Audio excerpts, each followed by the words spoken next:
भारत का रूर कहा जाता है, यानी कि जर्मनी का एक रूर प्रदेश है जहाँ बड़े पैमाने पर खनिज धातु संसाधनों की बड़े पैमाने पर प्राप्ति की जाती है। और भारत में भी जो छोटा नागपुर का पठार है, यहाँ बड़े पैमाने पर धारवाड़ क्रम की चट्टानें देखने को मिलती हैं।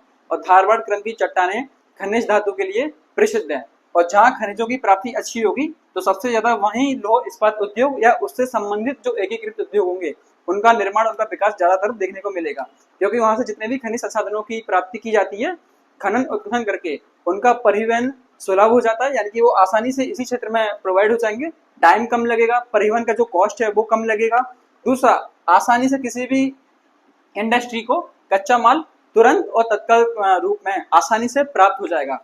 तो बड़े पैमाने पर धारवाड़ क्रम की चट्टानें छोटा नागपुर पठार में देखने को मिलती है, जहाँ से बड़े पैमाने पर खनिज धातुओं की प्राप्ति होती है। इसलिए लोहा इस्पात उद्योग का बोकारो, बर्नपुर, दुर्गापुर, भिलाई, विशाखापट्टनम, राउरकेला और ये बड़े पैमाने पर यहाँ संकेंद्रित हैं। और फिर जो अन्य हैं तो वहाँ पे भी कहीं ना कहीं धारवाड़ क्रम चट्टानें देखने को मिलती हैं, जैसे भद्रावती और एक विजयनगर है और एक सलीम क्षेत्र है।